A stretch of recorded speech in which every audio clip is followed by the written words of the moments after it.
All right, so hello everyone. Here we are, hole number 8 here, Master Guide. And I'm going to try Quarterback Navigator. If you guys want to see another perspective, I did use an Oceana ball. It's going to give you a good chance to make it. However, consider that, in my other guide, I did make a slight mistake. The adjustment was probably pretty good, but I forgot to touch the wind.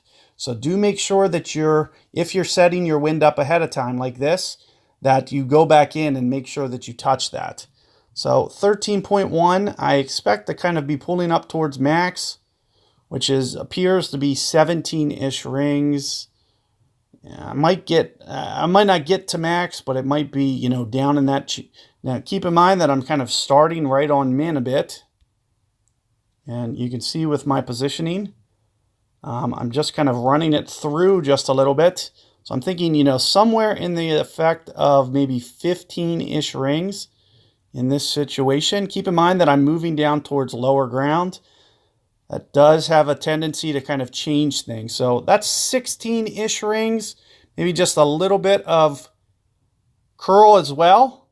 Keep in mind there will be some ball guide offset, so you might not need to curl too much. And in fact, you can see that I don't. So you can see that that was coming in very good. As I mentioned, I'm pulling up towards max, so I'm going to use more of a max adjustment. I kind of split the difference between mid and max there. So you can see right around 16 rings there, had a chance. Another thing, I do need to play some elevation here. So maybe, right towards mid or, 16 some rings. I like to play plus 5% on this hole. And, it just kind of passed me. But you can see that adjustment was relatively good. And as I mentioned, you're going to need very, very little curl. You can see that ball guide offset is going to be very, very good. But you can see that, being able to set up on min, a Navigator is going to be a little bit better than a Titan, just so I don't have to kind of start my ring adjustment too north.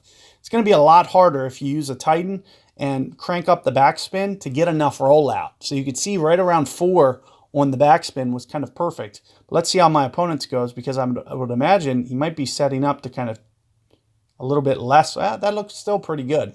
So maybe he was just kind of playing the ball guide well through the hole and just kind of, using kind of experience to just kind of keep that ball guide to go, because you can see that 4.5 is going to be relatively good.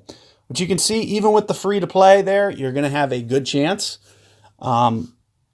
And it's just going to be a little bit harder if you do have, not quite the side spin that you want. But that power 1 option, another thing you can do is you could go down no quasar. However, keep in mind, you're going to have to play even more rings. It's going to make the shot just that much more difficult to pull off. So good luck with that hole, guys. And I will see you guys on 9 coming up.